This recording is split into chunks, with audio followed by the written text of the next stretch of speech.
ఇప్పుడు మనము కంపెనీల యొక్క రకాలు నేర్చుకున్నాము. మొట్టమొదటి రకమైనటువంటి కంపెనీ ఏంటంటే చార్టెడ్ కంపెనీ. ఈ చార్టెడ్ కంపెనీలు ఏంటంటే రాజు లేదా రాణి ఆదేశాల మేరకు ఎప్పుడైతే కంపెనీలు స్థాపింపబడతాయో దాన్నే మనము చార్టెడ్ కంపెనీలు అంటాము. మన దేశం లోపల ఈ కంపెనీలు మనకు కనిపించాయి, ఎందుకంటే మన దేశంలో రాజులు లేదా రాణులు లేరు, ప్రజాస్వామ్యం ఉన్నది కాబట్టి ఇది మన దేశం లోపల కనిపించేది. పూర్వము, స్వాతంత్రానికి పూర్వము ఈస్ట్ ఇండియా కంపెనీ అనేది ఒకటి ఉండే. అది ఒక చార్టెడ్ కంపెనీ, ఎందుకంటే బ్రిటన్ రాణి ద్వారా ఆ కంపెనీ స్థాపింపబడ్డది. సో దాన్నే మనం చార్టెడ్ కంపెనీలు అంటాం. భారతదేశంలో ప్రస్తుతానికి ఈ కంపెనీలు లేవు. నెక్స్ట్ శాసనాత్మక కంపెనీలు. ఈ కంపెనీలు ఏంటంటే పార్లమెంట్ కానీ లేదా రాష్ట్రంలో ఉన్న చట్టసభలు కానీ ఒక స్పష్టమైన చట్టం ప్రకారము ఎప్పుడైతే కంపెనీలను నమోదు చేస్తారో, ఓ చట్టం ద్వారా కంపెనీని స్థాపిస్తారో, ఒక ప్రత్యేకమైన పని కోసము పార్లమెంటు లేదా రాష్ట్రం యొక్క చట్టసభలు ఓ కంపెనీని స్థాపించినప్పుడు దాన్ని మనము శాసనాత్మక కంపెనీలు అంటాము. ఉదాహరణకి రిజర్వ్ బ్యాంక్ ఆఫ్ ఇండియా. ఇది పార్లమెంట్ 1935 చట్టం ప్రకారం రిజర్వ్ బ్యాంక్ ఆఫ్ ఇండియాని స్థాపింపబడ్డది. అదొక ప్రత్యేకమైన పని చేస్తుంది. బ్యాంకింగ్ సేవ లోపల దాని యొక్క ప్రత్యేకమైన పని ఉంటుంది. సో ప్రత్యేకమైన పనులు చేయడానికి స్థాపింపబడ్డ కంపెనీలని శాసనాత్మక కంపెనీలు అంటారు. నెక్స్ట్ వచ్చేసి రిజిస్టర్డ్ కంపెనీలు. ఏ కంపెనీలు అయితే కంపెనీల చట్టం 2013 ప్రకారం నమోదై ఉంటాయో మన భారతదేశం లోపల, ఆ కంపెనీలను మనము రిజిస్టర్డ్ కంపెనీలు అంటాం. ప్రస్తుతానికి భారతదేశం లోపల ఏ కంపెనీ స్థాపించాలన్నా ఖచ్చితంగా అది కంపెనీల చట్టం, భారత కంపెనీల చట్టం 2013 ప్రకారము నమోదై ఉండాలి. అప్పుడే ఆ కంపెనీకి యొక్క గల లక్షణాలు మరియు ప్రయోజనాలు, లోపాలు మనం ఏవైతే చదువుకున్నామో అవన్నీ లభిస్తాయి. అది నమోదు కాకపోతే దాన్ని మనం కంపెనీ అనడానికి వీలు లేదు. నెక్స్ట్ రకమైనటువంటి కంపెనీ వచ్చేసి ప్రభుత్వ కంపెనీ. ప్రభుత్వ కంపెనీ ఏంటంటే ఏదన్నా ఒక కంపెనీ లోపల మూలధనం లోపల, కంపెనీ యొక్క పెట్టుబడి లేదా మూలధనం లోపల 51%, కనీసం 51% లేదా దానికంటే మించి ఒకవేళ మూలధనం అనేది లేదా వాటాలు అనేది కేంద్ర ప్రభుత్వం లేదా రాష్ట్ర ప్రభుత్వం లేదా కేంద్ర మరియు రాష్ట్ర ప్రభుత్వాల చేతిలో ఉంటుందో దాన్నే మనం ప్రభుత్వ కంపెనీలు అంటాము. సో ప్రభుత్వం యొక్క పెట్టుబడి దీని లోపల, ఈ కంపెనీ లోపల మనకు స్పష్టంగా కనిపిస్తుంది కాబట్టి దాన్నే మనం ప్రభుత్వ కంపెనీలు అంటాము. సాధారణంగా సేవ భావనతోని ఈ యొక్క కంపెనీలు ప్రారంభిస్తారు. ఉదాహరణకి BHEL కావచ్చు, ONGC కావచ్చు. ఈ రకాలైనటువంటి కంపెనీలు ప్రభుత్వ కంపెనీలు, ఎందుకంటే వారి మూలధనం లోపల 51% కంటే ఎక్కువ వాటాలు ఈ ప్రభుత్వము, కేంద్ర ప్రభుత్వం కానీ రాష్ట్ర ప్రభుత్వం కానీ వాళ్ళ చేతి లోపల ఉంటుంది. దాన్నే మనం ప్రభుత్వ కంపెనీలు అంటాం. నెక్స్ట్ ప్రభుత్వేతర కంపెనీలు. ఏ కంపెనీ లోపల అయితే ప్రభుత్వం యొక్క వాటాలు ఉండయో, సామాన్యమైన ప్రజల చేతి లోపల ఆ వాటాలు ఉంటాయో, ఆ వాటాలనే ఆ యొక్క కంపెనీలను మనము ప్రభుత్వేతర కంపెనీలు అని అంటాము. సో ఏ కంపెనీలు అయితే ప్రభుత్వ కంపెనీలు కావో అవన్నీ తక్షణమే ప్రభుత్వేతర కంపెనీలుగా నియమించబడతాయి. నెక్స్ట్ వచ్చేసి స్వదేశీ కంపెనీ. ఈ స్వదేశీ కంపెనీ అంటే ఏంటంటే మన దేశం లోపలనే ఒక కంపెనీ నమోదైనప్పుడు దానిని మనం స్వదేశీ కంపెనీ అంటాం. అంటే మన దేశం అంటే భారతదేశం లోపల కంపెనీల చట్టం 2013 ప్రకారం ఏదైతే కంపెనీలు నమోదైతాయో దాన్నే మనం స్వదేశీ కంపెనీలు అంటాము. మరి విదేశీ కంపెనీలు ఏంది? విదేశీ కంపెనీలు అంటే ఇతర దేశాల లోపల కంపెనీలు నమోదై మన దేశం లోపల వ్యాపార కార్యకలాపాలు చేసే కంపెనీలని మనము విదేశీ కంపెనీలు అంటాం. స్వదేశీ అంటే మన దేశం లోపలనే నమోదవుతుంది. విదేశీ కంపెనీ అంటే ఇతర దేశాలలో నమోదై వ్యాపార కార్యకలాపాలు లేదా దాని యొక్క ఆఫీసులు, శాఖలు మన దేశం లోపల ఉన్నప్పుడు దానిని మనము విదేశీ కంపెనీలు అంటాము. నెక్స్ట్ వచ్చేసి ప్రైవేట్ కంపెనీలు. ప్రైవేట్ కంపెనీలు ఏంటంటే ఇది ఒక చిన్న తరహా వ్యాపారం చేసే కంపెనీలు. సాధ్యమైనంత మటుకు ఒక కుటుంబం లోపల కానీ లేకపోతే స్నేహితుల మధ్యలో కానీ ఒక కంపెనీ స్థాపింపబడ్డప్పుడు దానిని మనము ప్రైవేట్ కంపెనీ అంటాము. దీని లోపల కొన్ని ఆంక్షలు ఏంటంటే ఈ ప్రైవేట్ కంపెనీ వాటాలు బదిలీ సులభం కాదు, ఇతరులకు వాటాలు బదిలీలు చేయడానికి వీలు ఉండదు. అదే రకంగా బయటి ప్రజల దగ్గర నుంచి మూలధనాన్ని సేకరించడానికి వీలు ఉండదు. బయటి ప్రజలకు వాటాలు జారీ చేసే ఆస్కారం ఈ ప్రైవేట్ కంపెనీ లోపల ఉండదు. సో ఈ రెండు ఆంక్షలు ఉన్న కంపెనీలని మనము ప్రైవేట్ కంపెనీ అంటాం. సాధారణంగా ఒక కుటుంబ మధ్య లోపలనే ఈ యొక్క కంపెనీల నిర్వహణ జరుగుతుంది. వాటాల బదిలీలు ఉండవు. అదే రకంగా బయటి ప్రజల నుంచి వీళ్ళు ఇది చేయడానికి వీలు ఉండదు. దీనిని మనం ప్రైవేట్ కంపెనీ అంటాం. ఇంకోటి పబ్లిక్ కంపెనీ. పబ్లిక్ కంపెనీ ఏదంటే ఏవైతే కంపెనీలు వాటా బదిలీ సులభంగా ఉండి అదే రకంగా బయటి ప్రజల నుంచి మూలధనం సేకరిస్తాయో ఆ కంపెనీలను మనము పబ్లిక్ కంపెనీలు అంటాం. ఉదాహరణకి ఎయిర్టెలే కావచ్చు, రిలయన్సే కావచ్చు, ఇవన్నీ పబ్లిక్ కంపెనీలు. ఎందుకంటే ఇవి పబ్లిక్ దగ్గర నుంచి వాటాలు మూలధనాన్ని సేకరిస్తాయి. అదే రకంగా వాటాల బదిలీలు కూడా ఈ కంపెనీ లోపల సులభంగా జరుగుతుంది. దీన్నే మనం పబ్లిక్ కంపెనీ అని కూడా అంటాము. సో ప్రైవేట్ కంపెనీని ఎట్లా మనం గుర్తిస్తామంటే ఆ కంపెనీ పేరు చివరన ప్రైవేట్ లిమిటెడ్ అన్న పదం ఉంటుంది. అదే దాన్ని మనం ప్రైవేట్ కంపెనీ అంటాం. అదే పబ్లిక్ కంపెనీ ఏదైతే ఉంటుందో ఆ పబ్లిక్ కంపెనీ పేరు చివరన లిమిటెడ్ లేదా పబ్లిక్ లిమిటెడ్ అన్న పదాలు ఉంటాయి. సో ఆ రెండు పదాలు ఉన్నప్పుడు దాన్ని మనం ప్రైవేట్ కానీ పబ్లిక్ కానీ కంపెనీలుగా మనము భావించాల్సి వస్తుంది. ప్రైవేట్ కంపెనీలు అంటే ప్రైవేట్ లిమిటెడ్ అని ఉండాలి పేరు చివరన. అదే రకంగా పబ్లిక్ కంపెనీలు అంటే తన పేరు చివరన పబ్లిక్ లిమిటెడ్ లేదా లిమిటెడ్ అన్న పదము ఉండాలి. అప్పుడే అది పబ్లిక్ లిమిటెడ్ కంపెనీ అవుతుంది. Next we will be discussing about the differences between private and public company. This is also a very important question which may come in your examination often. The differences between a private company and public company. So let us see what are the main differences. So the first point is minimum number of members. So to start a private company, minimum 2 members are required. Without 2 members you cannot start a private company. To start a private company you require minimum 2 members. In the same way, to start a public company you must require minimum 7 members. Minimum 7 members are required to start a public company. So in case of private company it is 2 members minimum, and in case of public company it is 7 members. The next point is maximum number of members. So in case of a private company you should have maximum 50 members. You cannot have more than 50 members in case of a private company. So generally, as we have already discussed, private company is generally within the family members or friends or relatives only this company is established. So maximum it can have only 50 members, not more than that.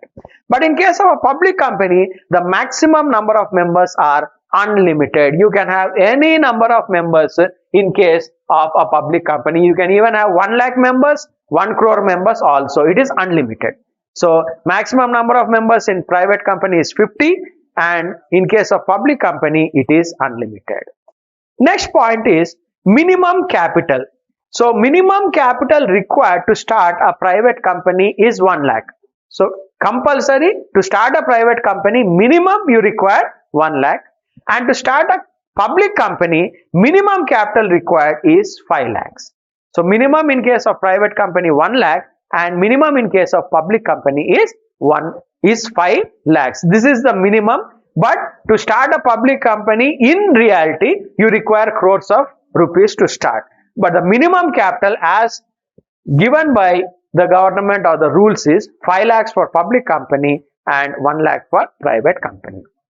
The next point is identification. Now how will you identify? As we have discussed, the identification of private company is every private company must use the word private limited in its name. The word private limited must be there in the name of the private company. Either it should be in the beginning or it should be at the end. Generally it will be at the end of the name. Ramesh and Company Private Limited, for example. So that is called as private company. So the word private limited must be there if it is a private company. Now what about public company? Public company must have the words public limited in its name. It may be public limited or it may be limited also. Simple limited word also can be used. Either it can be public limited or limited word must be used. So that company will become a public company. So private companies must have private limited at the end of the name, and public companies must have public limited or limited can be put at the end of the name. Next is transfer of shares. Now, as we have already discussed, in case of private company, a private company cannot transfer its share freely to others. There are many restrictions. A private company cannot transfer its shares to others or outsiders. But in case of a public company, it can easily and freely transfer its shares or sell its shares to others without any permission and restrictions. So, private company cannot transfer its shares, and public company can easily transfer or sell the shares to others. Next, public issue of capital. A private company cannot secure capital from public. So, a private company cannot invite outsiders to come and buy the shares of the company. The shares of the company are brought only by the members of the company. Only the members of the company of the private company can buy the shares. Outsiders and other public members cannot come and buy shares in a private company. Whereas in case of a public company can secure capital from public. It can invite the general public to come and buy shares of the company, the public company. So, private company cannot secure capital from public, whereas a public company can easily secure capital from the general public. Next, board of directors. Now, as we have already discussed, who are directors? Directors are the persons who look at the day-to-day activities of the business, because the shareholders or the members cannot come daily into the company and look at the day-to-day activities. The day-to-day activities are taken care by directors called as board of directors. So, in a private company, minimum 2 board of directors or 2 directors are required. Minimum 2 directors are required, and maximum is unlimited. It can have any number of directors, but it cannot exceed 50, because maximum number of members in a private company is 50. So, at max it can have 50 directors. So, board of directors in a private company, minimum is 2 and maximum is unlimited. Whereas in case of a public company, minimum number of directors are 3. Minimum 3 directors are required and maximum is 20. You cannot have more than 20 directors in a public company. So, minimum 3, maximum 20 in case of a public company. Next is quorum. Now, what is this quorum? Quorum is whenever a meeting is conducted in a company, there must be minimum number of members who are attending the meeting, because without the minimum number of members, the meeting cannot be held. So, the minimum number of members who are required to start a meeting is called as quorum. So, in case of a private company, if they want to conduct a meeting, minimum 2 members have to attend the meeting, then only the meeting can start. So, in case of a private company, to start a meeting, minimum how many members are required? 2 members are required to start a meeting. That is minimum I am talking.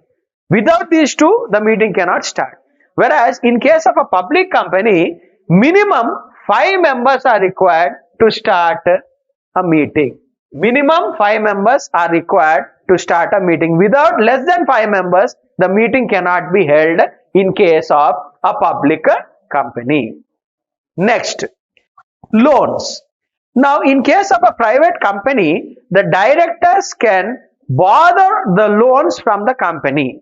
The directors of the company can easily borrow loans from a private company, because generally it is started by close friends and relatives. So, easily they can borrow loans from a private company. Whereas, in case of a public company, the directors of the public company cannot borrow loans from a public company for their personal use. Okay. So, in case of private company, the directors can borrow loans from the private company, but in case of a public company, the directors cannot borrow loans from the public company. Next, legal control. So, for a private company, there are less legal controls to start a business. To start a business, a private company requires less legal controls. Whereas, in case of a public company, there are more strict and stringent legal controls have to be fulfilled to start a business. So in case of a private company, legal formalities for starting the business are less, whereas in case of a public company, the legal formalities are more and strict formalities are there to start a business. ఇప్పుడు మనము చివరిదిగా private company మరియు public company మధ్య వ్యత్యాసాలు ఏవైతే ఉంటాయో అవి మనము చూద్దాం. ఇది చాలా ముఖ్యమైన ప్రశ్న, ఇది మీ ఎగ్జామినేషన్ లో కూడా వచ్చే అవకాశం ఉంటుంది. సో ప్రైవేట్ కంపెనీ మరియు పబ్లిక్ కంపెనీ మధ్యలో వ్యత్యాసాలు. సో మొదటి వ్యత్యాసం ఏంటంటే కనీస సభ్యుల సంఖ్య. ఒక ప్రైవేట్ కంపెనీని స్థాపించాలి అని అంటే కనీసము 2 సభ్యులు అవసరం ఉంటుంది. కనీసము 2 సభ్యులు అవసరం ఉంటుంది ఒక ప్రైవేట్ కంపెనీని స్థాపించాలంటే. అదే ఒక పబ్లిక్ కంపెనీని స్థాపించాలంటే కనీసం 7 మంది వ్యక్తులు అవసరం ఉంటుంది. 7 కంటే తక్కువ ఉంటే ఒక పబ్లిక్ కంపెనీని స్థాపించడానికి వీలు లేదు. ప్రైవేట్ కంపెనీ స్థాపించాలంటే కనీసం 2 సభ్యులు ఉండాలి. అదే పబ్లిక్ కంపెనీని స్థాపించాలంటే కనీసము 7 వ్యక్తులు ఉంటేనే ఆ పబ్లిక్ కంపెనీ అనేది స్థాపింపబడుతుంది. నెక్స్ట్, గరిష్ట సభ్యుల సంఖ్య. ప్రైవేట్ కంపెనీ లోపల 50 మంది కంటే ఎక్కువ సభ్యులు ఉండడానికి వీలు లేదు. గరిష్టంగా 50 మంది దాకా ఉండొచ్చు. అదే పబ్లిక్ కంపెనీ లోపల గరిష్ట సభ్యుల సంఖ్య అపరిమితం. ఎందరు మంది సభ్యులన్నా ఒక పబ్లిక్ కంపెనీ లోపల ఉండొచ్చు. 1,00,000 మంది కూడా ఉండొచ్చు, 10 లక్షల మంది కూడా ఉండొచ్చు, 1 కోటి మంది కూడా ఒక పబ్లిక్ కంపెనీ లోపల ఉండొచ్చు. పబ్లిక్ కంపెనీ యొక్క సంఖ్య అపరిమితంగా ఉంటుంది. నెక్స్ట్, కనీస మూలధనం. ఒక ప్రైవేట్ కంపెనీని స్థాపించాలంటే కనీసం 1,00,000 రూపాయల మూలధనం కావాలి. ఇది కనీసం అమ్మ, గరిష్టం కాదు, కనీసం. కనీసం ఒక ప్రైవేట్ కంపెనీని స్థాపించాలంటే కనీస మూలధనము 1,00,000 రూపాయలు ఉండాలి. అదే పబ్లిక్ కంపెనీని స్థాపించాలంటే 5 లక్షలు కనీస మూలధనం ఉంటేనే ఒక పబ్లిక్ కంపెనీ స్థాపించడానికి అవకాశము ఉంటుంది. ఇది కనీస సంఖ్య. కానీ ఒక పబ్లిక్ కంపెనీ వాస్తవానికి స్థాపించాలి అంటే కొన్ని కోట్ల రూపాయలు అవసరం ఉంటుంది. కనీసం 5 లక్షలు ఉండేది. ఇది చట్టం ప్రకారం, చట్టం నియమించిన సంఖ్య ఇది. కనీసం 5 లక్షలు, పబ్లిక్ కంపెనీకి 5 లక్షలు, ప్రైవేట్ కంపెనీకి 1,00,000 రూపాయలు ఉండాలి. నెక్స్ట్, గుర్తింపు. ఎలా గుర్తిస్తాం మనం? ప్రైవేట్ కంపెనీని గుర్తించడం ఎలా అంటే ఆ కంపెనీ పేరు చివరన ఈ పదం ఉంటుంది. ఏది? ప్రైవేట్ లిమిటెడ్ అనే పదం ఉంటుంది. ఆ ప్రైవేట్ లిమిటెడ్ అన్న పదం ఉన్నప్పుడు ఆ కంపెనీ ఏం కంపెనీ? అది ప్రైవేట్ కంపెనీ. ఉదాహరణకి రమేష్ ప్రైవేట్ లిమిటెడ్ అంటే ఏంది? అదొక ప్రైవేట్ లిమిటెడ్ కంపెనీ. సో ఆ కంపెనీ పేరు చివరన ప్రైవేట్ లిమిటెడ్ అన్న పదము రాయాలి. అప్పుడే అది ప్రైవేట్ కంపెనీ అని గుర్తింపబడుతుంది. అదే రకంగా పబ్లిక్ కంపెనీలు వచ్చేసి ఆ కంపెనీ పేరు చివరన పబ్లిక్ లిమిటెడ్ లేదా లిమిటెడ్ అన్న పదం రాయాలి. అప్పుడే ఆ కంపెనీ ఏమవుతుందంటే పబ్లిక్ కంపెనీ అవుతుంది. ప్రైవేట్ కంపెనీ ప్రైవేట్ లిమిటెడ్ అన్న పదం రాయాలి పేరు చివరన. పబ్లిక్ కంపెనీ వచ్చేటప్పటికి పబ్లిక్ లిమిటెడ్ అన్న రాయవచ్చు లేదా లిమిటెడ్ అన్న పదం అన్న రాయవచ్చు. అప్పుడే అది ప్రైవేట్ కంపెనీ మరియు పబ్లిక్ కంపెనీగా గుర్తింపబడుతుంది. నెక్స్ట్, వాటాల బదిలీ. ముందే చూసుకున్నాము, ప్రైవేట్ కంపెనీ లోపల వాటాల బదిలీ చేయరాదు. మన వాటాలు ఇతరులకి బదిలీ చేయడానికి ఆస్కారము ప్రైవేట్ కంపెనీ లోపల ఉండదు. అదే పబ్లిక్ కంపెనీ లోపల వాటాల బదిలీ చేసుకునొచ్చు. ఎవరైనా వాళ్ళ వాటాలని వేరేలకి బదిలీ కానీ అమ్మడం కానీ పబ్లిక్ కంపెనీ లోపల సులభమవుతుంది. ప్రైవేట్ కంపెనీ లోపల వాటాలు అనేటి బయటి వ్యక్తులకి బదిలీ కాదు. నెక్స్ట్, ప్రజలకు మూలధనం జారీ. ప్రైవేట్ కంపెనీలు ప్రజల నుంచి మూలధనం జారీ చేయలేరు. మూలధనము ప్రజల నుంచి తీసుకోలేరు. వాటాలు జారీ చేయడానికి ఆస్కారము ప్రైవేట్ కంపెనీ లోపల లేదు. ప్రైవేట్ కంపెనీ బయటి ప్రజల దగ్గర నుంచి వాటాలు కొని మూలధనాన్ని సేకరించడానికి వీలు లేదు. అదే పబ్లిక్ కంపెనీ వచ్చేసి ప్రజల దగ్గర నుంచి మూలధనాన్ని సేకరించవచ్చు. ప్రజలకి వాటాలు జారీ చేసి ప్రజల దగ్గర నుంచి మూలధనాన్ని సేకరించే ఆస్కారం ఉంటుంది. ప్రైవేట్ కంపెనీ లోపల మూలధనం జారీ చేయడానికి వీలు లేదు ప్రజల దగ్గర నుంచి. అదే పబ్లిక్ కంపెనీ ఏదైతే ఉంటుందో బయటి ప్రజలకి వాటాలు జారీ చేసి మూలధనాన్ని సేకరించే ఆస్కారము ఉంటుంది. నెక్స్ట్, డైరెక్టర్లు. ముందే చదువుకున్నాం. డైరెక్టర్లు ఎవరు? ఏ వ్యక్తులు అయితే కంపెనీ యొక్క దినదిన కార్యక్రమాలు చేస్తారో దినదిన కార్యక్రమాలలో పాల్గొంటారో వాళ్ళని మనము డైరెక్టర్లు అంటాం. అయితే ప్రైవేట్ కంపెనీ లోపల కనీసము 2 డైరెక్టర్లు ఉండాలి. 2 డైరెక్టర్లు లేని ఆ కంపెనీ ప్రైవేట్ కంపెనీ అనడానికి వీలు లేదు. ప్రైవేట్ కంపెనీ లోపల కనీసము 2 డైరెక్టర్లు ఉండాలి. గరిష్ట సంఖ్య అపరిమితం. గరిష్ట సంఖ్య అపరిమితం, ఎందరన్నా ఉండొచ్చు. కానీ ఇక్కడ ఒక విషయం ఏంటంటే సభ్యులు అనేటోళ్ళు ప్రైవేట్ కంపెనీ లోపల 50 మందికి మించడానికి వీలు లేదు. సో అధిక మొత్తం లోపల ఉంటే 50 మంది, అందరు డైరెక్టర్లు అయినా 50 మంది కంటే ఎక్కువ ఉండదు. కానీ చట్టం లోపల కనీసము 2 ఉండాలి డైరెక్టర్లు. గరిష్ట సంఖ్య అపరిమితంగా ఉంటుంది. నెక్స్ట్, పబ్లిక్ కంపెనీ లోపల కనీసము 3 వ్యక్తులు డైరెక్టర్లు ఉండాలమ్మా. కనీసము 3 వ్యక్తులు డైరెక్టర్ల తిరంగా ఉండాలి. గరిష్ట సంఖ్య 20ని మించడానికి వీలు లేదు.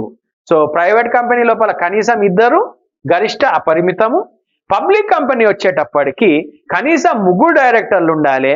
గరిష్ట సంఖ్య 20 మందికి మించడానికి వీలు లేదు. నెక్స్ట్ అంశం వచ్చేసి కోరం. కోరం అంటే ఏంటంటే ఒక సమావేశం చేయాలి, ఒక మీటింగ్ చేయాలంటే కనీస సభ్యులు ఉండాలి. ఆ కనీస సభ్యుల సంఖ్య లేకపోతే ఆ మీటింగ్ కానీ ఆ సమావేశం కానీ చేయడానికి వీలు ఉండదు. సో ఒక ప్రైవేట్ కంపెనీ లోపల కోరం అంటే సమావేశానికి కనీస సభ్యులు. ఒక ప్రైవేట్ కంపెనీ లోపల సమావేశము మొదలు పెట్టాలంటే కనీసము 2 వ్యక్తులు ఉండాలి. కనీసము 2 వ్యక్తులు హాజరు కావాలి. అదే ఒక పబ్లిక్ కంపెనీ లోపల సమావేశం మొదలు పెట్టాలంటే కనీసము 5 సభ్యులు ఉండాలి. ఈ 5 కంటే తక్కువ వ్యక్తులు ఉంటే సమావేశాలు కానీ మీటింగ్ కానీ ప్రారంభించడానికి వీలు లేరు. సో ప్రైవేట్ కంపెనీ లోపల సమావేశాల కోసం కనీసం 2 సభ్యులు ఉండాలి. అదే పబ్లిక్ కంపెనీ లోపల సమావేశాల కోసం కనీసము 5 సభ్యులు ఖచ్చితంగా ఉండాల్సినటువంటి అవసరము ఉన్నది. నెక్స్ట్, రుణాల సేకరణ. ప్రైవేట్ కంపెనీ లోపల డైరెక్టర్లు రుణాలు పొందవచ్చు. ఆ కంపెనీ డైరెక్టర్ లెవెల్ ఎత్తున్నారో ప్రైవేట్ కంపెనీ లోపల వాళ్ళు కంపెనీ నుండి రుణాలని పొందడానికి ఆస్కారము ఉన్నది. వాళ్ళు రుణాలు పొందవచ్చు. అదే పబ్లిక్ కంపెనీ లోపల డైరెక్టర్ లెవెల్ అయితే పనిచేస్తున్నారో వాళ్ళు ఎట్టి పరిస్థితులలో కంపెనీ నుంచి రుణాలు పొందడానికి వీలు ఉండదు. వాళ్ళు రుణాలు పొందడానికి వీలు లేదు. ప్రైవేట్ కంపెనీ లోపల డైరెక్టర్లు రుణాలు పొందొచ్చు. అదే పబ్లిక్ కంపెనీ లోపల వీళ్ళు రుణాలు పొందడానికి వీలు లేదు. నెక్స్ట్ వచ్చేసి న్యాయ విధమైన నియంత్రణ. ప్రైవేట్ కంపెనీ వచ్చేసి వ్యాపారాన్ని ప్రారంభించడానికి న్యాయ విధమైన నియంత్రణ తక్కువగా ఉంటుంది. సో నియమాలు నిబంధనలు అనేటి ప్రైవేట్ కంపెనీ లోపల తక్కువగా ఉంటాయి. అదే మీరు పబ్లిక్ కంపెనీని చూసినట్టయితే ఆ పబ్లిక్ కంపెనీ లోపల ఈ నియంత్రణలు అనేటివి ఏవైతే ఉంటాయో చాలా కఠినంగా ఉంటాయి. చాలా నియంత్రణ పాటించాల్సినటువంటి అవసరము ఉంటుంది. సో న్యాయ నియంత్రణ అనేది ప్రైవేట్ కంపెనీ లోపల తక్కువగా ఉంటుంది మరియు పబ్లిక్ కంపెనీ లోపల ఎక్కువగా ఉంటుంది. సో దీంతో మనము జాయింట్ స్టాక్ కంపెనీ ముగించినాము.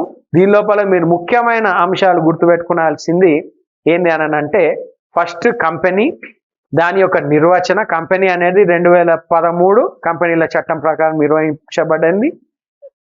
వాటాల గురించి మనం చదువుకున్నాము. కంపెనీ యొక్క మూలధనం ఏదైతే ఉన్నదో అది ఎక్కువ మొత్తం లోపల ఉంటుంది కాబట్టి చిన్న చిన్న భాగాలుగా విభజించబడుతుంది.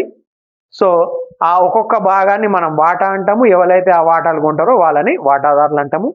మనం కంపెనీ యొక్క లక్షణాలు చూస్తున్నాము. ఆ కంపెనీ యొక్క లక్షణాలు 10 మార్కులకు చాలా ఇంపార్టెంట్. కంపెనీ యొక్క లక్షణాలను వివరించండి అని. నెక్స్ట్ వచ్చేసి మనము కంపెనీ యొక్క ప్రయోజనాలు మరియు లోపాలను కూడా చూస్తున్నాము. అది కూడా చాలా ముఖ్యమైన ప్రశ్న. కంపెనీ యొక్క ప్రయోజనాలు మరియు లోపాలు ఏదో. దాని తర్వాత మనము కంపెనీ యొక్క రకాలు, చార్టెడ్ కంపెనీ కావచ్చు, ప్రభుత్వ కంపెనీ కావచ్చు, ప్రైవేటు పబ్లిక్ కంపెనీలు కావచ్చు, దీని గురించి మనం చదువుకున్నాము. సో అవి కూడా చాలా ముఖ్యమైన అంశం. So with this we complete the joint stock company. Basically we have discussed about the meaning of a company. What is a company? It is an organization which is used to start big business activities.